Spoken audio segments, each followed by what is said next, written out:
agree with the later start to the evening. I mean, they have to do something. I think they all put their heads together Yeah. in concert with Major League Baseball and figured out what's the best way to go about this, because we don't have to get into a dilemma of starting games at 6:35, 6:40, 6:50. We play for a half hour, or we get rained out for that first hour, and people are more or less stuck. So you are Locked On Rays, your daily Tampa Bay Rays podcast, part of the Locked On Podcast Network, your team every day. Welcome into Locked On Rays, your daily podcast covering everything Tampa Bay Rays, from game analysis to player interviews. We've got you covered with all the latest news and insights. My name is Kevin Weiss. I'm Ulises Sambrano, bringing you expert analysis and passionate discussions about our beloved Rays. Whether you're a diehard fan who vividly remembers Longo's Game 162 just like us, or you remember the early Devil Ray days of Wade Boggs and Carl Crawford, we are here to break down every play, every trade, and every milestone. In fact, this is our now 7th season, Kevin, covering the Rays daily. That's crazy. And every season up till 2024 that we've covered the team, the Rays have gone to the playoffs. So grab your favorite Rays gear, settle in, and subscribe to our Locked On Rays YouTube channel and other podcast platforms. You can also find us on X and Instagram at Locked On Rays. This episode is brought to you by FanDuel. From the first whistle to the final drive, FanDuel makes the NFL playoffs even more exciting. Right now, new customers can bet $5 and get $300 in bonus bets if you win your first bet. Visit FanDuel.com to get started. All right. Do we have the days that the Rays have been silent on the stadium front graphic? I think we're getting breaking news. Let's go to studio.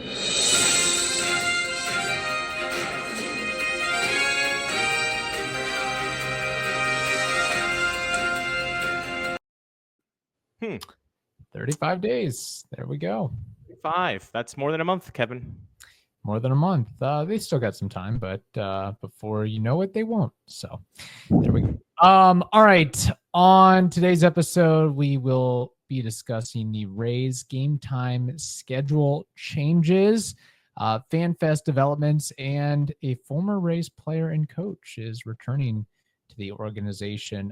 First off, it was reported a couple of days ago that the Rays will alter their game times for most weeknight home games due to, of course, playing outdoors at Steinbrenner Field versus Tropicana Field. So by the markings of it, gone are the weeknight games of 6:40 or 6:50. We're now looking at 7:05, 7:35, and then the weekends or the Sunday home games will be changing up as well. So there's a lot to unpack here with the Rays trying to do their best to limit the impact of the afternoon showers and the traffic conditions that hit Tampa, at least during those weeknights. Yeah. And I think, obviously you have to do whatever is in your power to avoid, the rain delays, obviously. So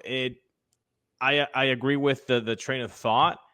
I really, really was enjoying the 6:35 start times. And if you were lucky enough to have a quick game around 2 hours and 20 minutes, that means that around like 9 o'clock, it was done. Like you were done and you still have an evening.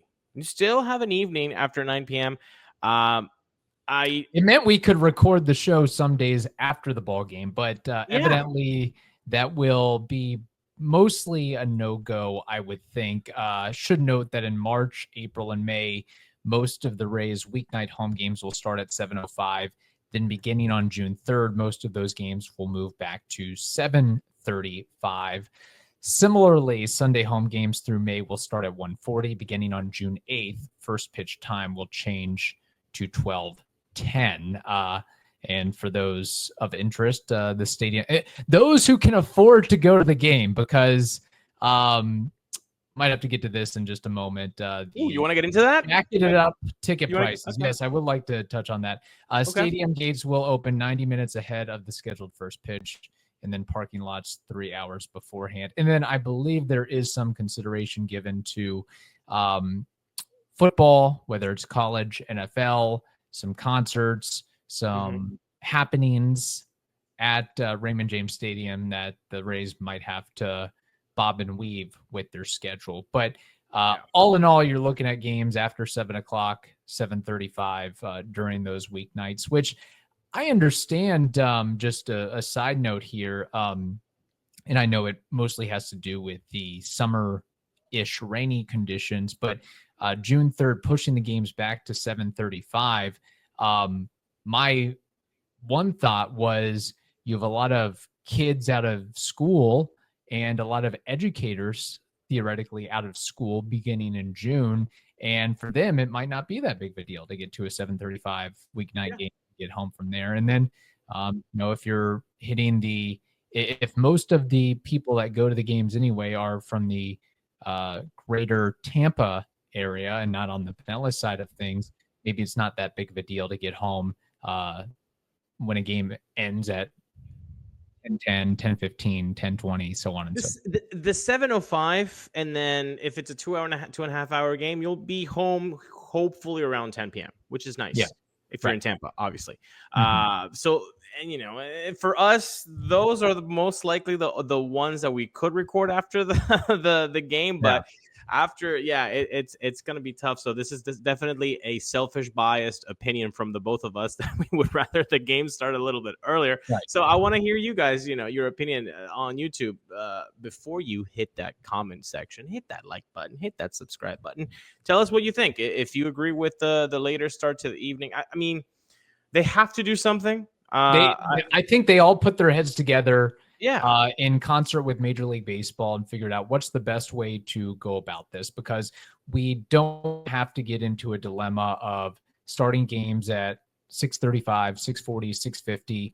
We play for a half hour, or we get rained out for that first hour and people are more or less stuck. So my best advice is make sure those tarps are covered up until the start of the game at 7:35. And I think they did a lot of research and intel as to, when's the rain most likely to hit. And I'm sure they have all the numbers and analytics going for them, which is not to say that there won't be a rain out or rain delay or something to that effect. I'm sure that's going to happen, but it makes sense from the rain perspective and the heat perspective. And you just don't want to get into a situation where you start a game and then you've got your pitcher going steady and then you have some sort of delay depending on how long it lasts, and then he's taken out of the game. So it really can screw up your pitching staff from that perspective. I got a question for you on, you said, they've got all that information, they got all that data Yes. of the weather, because that would have been a really nice fly on the wall situation of seeing how they gather this. And I have a question about that for you, Okay. Kevin. But first, you've got to tell me about subscriptions or something like that. I do have to tell the audience about Rocket Money. What is Rocket Money? Well, it's a personal finance app that helps you find and cancel your unwanted subscriptions, monitors your spending, and helps lower your bills so you can grow your savings. It brings everything together in one place, whether it's subscriptions, your spending habits, or even the goals you want to hit this year. Rocket Money has over 5 million users and has saved a total of $500 million in canceled subscriptions, saving members up to $740 a year when using all of the app's premium features. Cancel your unwanted subscriptions and reach your financial goals faster with Rocket Money. Go to rocketmoney.com/LOCKEDON. That's locked on today. That's rocketmoney.com/locked on. rocketmoney.com/locked on. My question to you, Kev, is it's a multiple choice one. Okay. So the question is, who do you think was in charge of getting all of that data regarding weather delays? The amount of rain, when it would be the best optimal time, the heat, all of that, all of the analytics of the weather. Who was in charge of that? And it's a multiple choice. Option A, the Rays front office. Hey, Okay. they go, hey, we're playing at Steinbrenner. You guys that are usually on our stolen bags department, on the can we take an extra base department? You guys have a new project. Find out about the weather. That's option A. Option B, Major League Baseball goes, Stu, Brian, Matt, take it easy. We got this. This one's on us. We'll take care of it for you, and we'll feed you the data. C, a combination of both of those. D, a third-party vendor, either contracted by MLB or the Rays, or option E, whatever else I did not come up with. Yeah, maybe they just hired Jim Cantori as a contractor and figured out what the issues would be. I would imagine it would be a combination thereof, because my guess is that the Rays would have to get approval from Major League Baseball to make these changes. I mean, the schedule's already, in a way, a mess as it is, with how many games they're playing early in the season compared to later on in the season. So, yeah, I guess it would be a combination thereof. I haven't really thought that deeply about it, or didn't think it was, that hard hitting. I would think that you just, Google, when's it likely to rain over the last couple of years? I don't know. No way. I think they went deep on this. That's my guess. I'm sure they went deep, but I don't think it's as complicated as it has to be. I think there's a lot of publicly available data that can look at. I mean, you can measure, when the Tampa Tarpons had rainouts and at what times they had those rainouts. So yeah, right. That's really all I got on the weather front. Okay, that was our weather. That was our weather segment. So yeah, I didn't know if you had a point of view or thought, but I'm pretty agnostic. Again, I'm fine with these changes. I think it makes sense, and I think you're fine. I mean, look, people are griping about other things, and that includes the prices of the tickets, particularly season ticket holders who are upset by those cost inflating, which, again, the Rays, my thought is you're going from the Trop to Steinbrenner Field. There is maybe greater demand in fewer supply, and pretty much every seat at Steinbrenner Field is a good seat. I mean, the perspective that you're going to get as a fan, whether you're right behind home plate or you're in the so-called upper deck, it's a pretty good viewpoint no matter what. So I understand it from people who have been longtime season ticket holders and have been givers to the Rays year in and year out. But then again, it's a private business. They can do what they want. It's not like, the electric company that they have to go through the state legislature to approve price hikes. I mean, because my February bill jumped bunch. Kev. Yeah, Tico's having some problems. Maybe not. They're making a lot of money, but and based on the reports we've seen thus far, I mean, the Rays are kind of going crazy with the amount of dugout club and home plate box seats and loge box seats that they've sold at this point. So, just for fun, I went on the website to look at the prices, just be like, hey, let me just live like a rich person for the next 5 minutes. And I looked at the pricing, 19,000, 18,000, 25,000, 28,000. I was That's for season tickets, correct? Yes. With the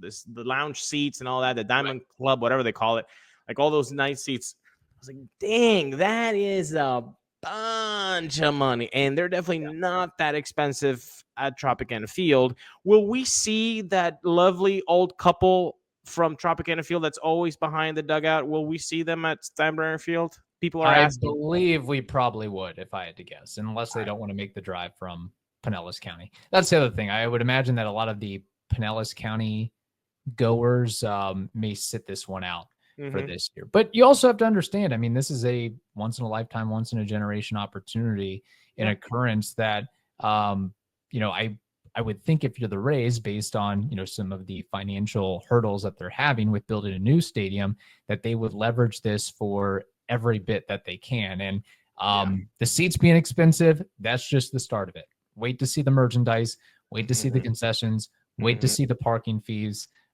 It's all going to go up and up and up and up. But it's gonna be crazy.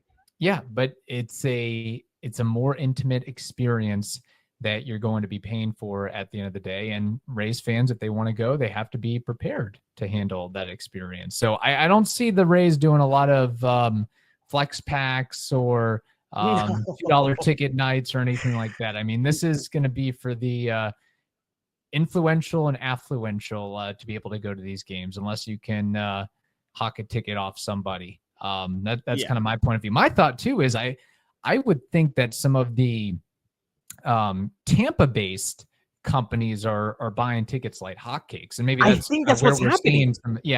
Where this is an opportunity to really go buck wild with all that. Because they're saying, there's at the Top Gun article, they're saying that these seats are actually selling pretty well. Like the high end ones are selling pretty high. So I'm thinking, well, maybe some corporate sponsorships are happening. Maybe not in the form of corporate sponsorship, but like companies in Tampa saying, "Hey, let's do this. This is, like you're saying, a once in a lifetime kind of deal where we have them in town.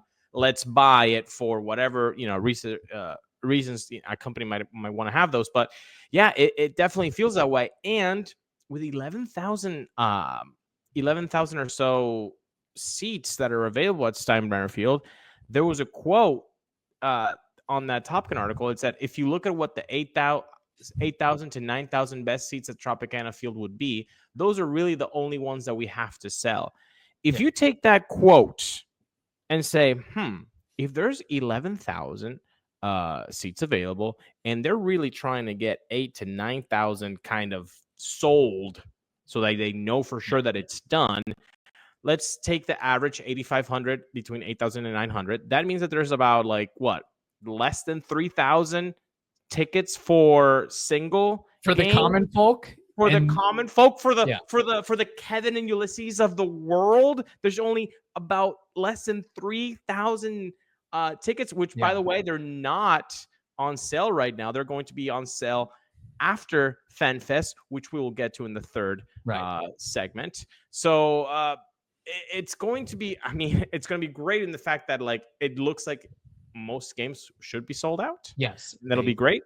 But it's also not great that the fact that, Joe Schmoes, the Ulises and Kevins might get a little bit priced out on this. Yeah. And I think that also goes back to where, maybe there was some discussion of, well, how much are we going to impact ticket sales if we push the start times back to 7:05, 7:35? Because I think people really, as much as it sucked being on the Tampa side going to Pinellas County for a 6:40 game, but to me, unless you're one of those folks that I've got to see the first pitch, I got to see the first pitch, I got to see the first pitch, it really didn't. Yeah, okay, that's one. Look, I know people like that, but and it is cool to be able to sit there and experience that, but I kind of like to. I get you. It's. But what's the difference between coming in at inning 2 or inning 3 of a 9-inning ball game, especially back in the day when games were more than 3 hours? But there you go. That's a different subject. And also coming back, hey, you know what? Hey, I might have missed first inning or the second inning, but I'm back home in Tampa at 10 o'clock because the game started at 6:35. That's a pretty sweet deal, Kevin. And if you want another sweet deal, guess what, people? You got to go to FanDuel, because from the first whistle to the final drive, FanDuel makes the NFL playoffs even more exciting. You know what was exciting? That Eagles-Rams game. Yes. Boy, that was a pretty good game. Came down to the wire there. And you can use FanDuel when you're watching games like that. Again, new customers can bet $5 and get $300 in bonus bets if you win your first bet. That's $300 to keep the action going. So just visit FanDuel.com, join today, and get started with $300 in bonus bets. That's FanDuel.com. Make this playoff season unforgettable with FanDuel, an official sportsbook partner of the National Football League. So what I was saying there prior to the ad read was that's essentially where I think the Rays felt like they could get away with, okay, we can have a game at 7:35, we only got to sell 3,000 tickets. There's got to be 3,000 people out there that will show up at 7:35, knowing they'll be out by 10:15, 10:20, especially the rich folk in South Tampa. That's, a 20, 25-minute, 30-minute Right. drive for them. What difference is that? So that probably gave them some more notice to say, okay, we can go ahead and move these times to essentially whatever we want that we're comfortable with. Yeah.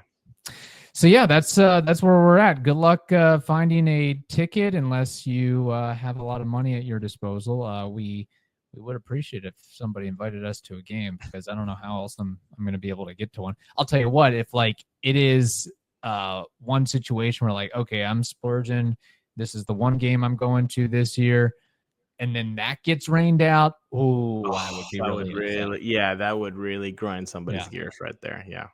So there we go. All right. Moving on. On a positive note, we have found out that FanFest is going to be a go this year, but not at the Trop like it usually is. It will be at the St. Pete Pier, and the date is Saturday, I believe. Saturday, February 15th. I believe it is a Saturday. Yes, February 15th from 1 p.m. to 5 p.m., Kevin. Yes. So, you know what? February 15th at the Pier just sounds like a bleeping lovely day. Yeah. Like it just sounds. Yeah, I've never been to the Pier, so that should be a good experience. Oh, baby, you're gonna love it. It's been nice. There's like a little tiki bar at the top. Like when you go up to the end of the pier, it's really nice. Like I think there's like an amphitheater. There's like a place with hot chocolate. Like there's a bunch of stuff there. I think it's going to be great with the weather on a Saturday. If it's that like 68, 69 with like a light jacket, but you can still wear shorts, basically the best Florida weather. I cannot wait to be there with you, Kev, because we're bleeping going to the FanFest. We are going to FanFest. So if anybody wants to tag along and meet us there, just shoot us an email, lockdownrays@gmail.com. Or if you see us there in person, you can also say hi, because we are not bashful about that. We take all comers. And the good thing about this, maybe to my surprise, is the Rays aren't charging for this. Well, they never charge for it, but who knows? You got to get $1 where you can. It is free, though an online ticket is required, but that doesn't mean everything is free. So the Rays are really trying to take advantage of the Pier opportunity with a fishing experience, a boating experience, and then they have the typical autograph passes as well. So if you have $250 per individual to spare, you can fish with some Rays players and boat with some Rays players for 45 minutes. Are you a fisherman? I don't tag you as a fisherman. I am not a fisherman per se, but I have dabbled in fishing. I'm not very good. Yes, I have fished previously, and I've had a modicum of success. It does feel good. There is something appreciative about reeling in the big one. But what sucks about fishing, in my opinion, is the hours upon but the hours and the seasickness but the hours upon hours that you may have to wait to actually catch a fish. So I got to keep myself occupied with a book or music or something like that, which I imagine most people do. But essentially it's a relaxing mode, if you will. Yeah, I've only done it once in high school, and it was just kind of like a meh experience. I think it was mostly about the company that I was with, but I think that's essentially what fishing is. You go out on a boat with a group of people, you drink, you might try to catch a fish or two, and that's about the extent of it. Now, if you had to take a current race player that, say you have the extra $250, Kev. Okay. Who is that race player that you really want to be like, okay, for the next 45 minutes, I get to talk shop with this guy, and if it's better for you, if he's a better fisherman, awesome. If you don't care, you don't care. Who would that player be for you? Very good question. I would think a guy like Pete Fairbanks would be up my alley, and maybe a friend of the program like Hunter Biggie. I think that would be a good Yes. opportunity. I think Josh Lowe would be fun as well. So any of those three I'd probably enjoy. What about you? Okay. Great picks from you. Great picks. Let me do a little bit different. I think I would have fun with Yandy Okay. because I don't see him as a fisherman. I don't. Maybe he is. Maybe he's a prolific fisherman, but I don't see him as one. And I think it would be really funny to be fishing with someone who has no idea what they're doing. I think that's Right. that's just plain comedy Yeah. 101. Junior, just because like it'd be cool to just like get hit into his mind about baseball and who he is as a person. I think those two guys would be pretty fun. Okay. Yeah, I would not just because of the language barrier, I would probably not Right. choose one of the Latin players, but Right. it makes sense for you to do that. You would have that opportunity. You could definitely lift weights with Yandy. I think that would be Dude, something to partake in. I'm telling you, before Yandy leaves the race, which is probably after this season, that would be such a cool thing. Like, just make Yeah. a video of him working out, like Monday through Friday. Just follow him. Social media team, this is a free bleeping content idea. Follow him on Monday, Tuesday, Wednesday, Thursday, Friday. See his regimen. Make a fun Instagram video. This is what Yandy does on Mondays. This is what he does on Tuesday, Wednesday, Thursday, Friday. Bro, I would do the Yandy regimen. Are you kidding me? Who wouldn't? I'm on the Johnny Bravo regimen. Let me get on the Yandy Diaz. Let's go. Or the Mark Zuckerberg regimen. Bro, what is he doing? What is going on there? There's like an identity crisis with Mark Zuckerberg lately. I think that's exactly what it is. Question on the FanFest note, because I can tell you personally, I will not be paying $250 to fish or boat with any race player unless somebody gives me that $250 to do that activity. But say this is a huge hit. Like it goes off. People love the fishing. They love the boating. They want more. Even when the trop is repaired.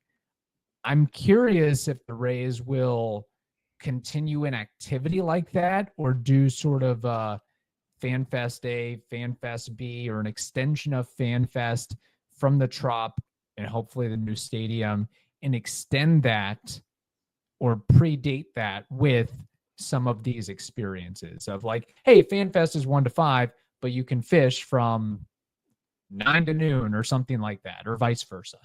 I think that'd be really cool. I think if you had like 2 venues, then you are not only getting more activities for fans, which again, it's a fan fest. So guess what? It's for the fans. So guess what?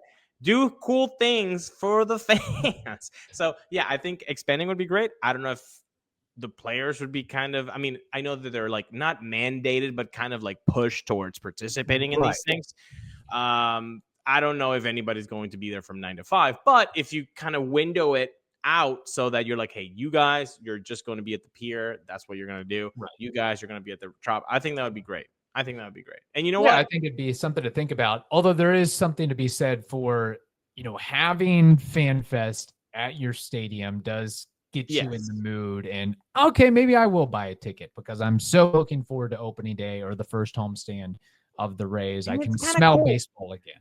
It's kind of cool to like, I mean, I don't know if they do this in other stadiums. I've never been to another fan fest, but to be on the major league stadium, like on the ground, like in center field, and you're just walking around, like that's pretty dope. Yeah, I don't know how other many MLB teams do this, but the Rays, the fact that you can be where they play, where you cheer them on the ground, that's pretty sick.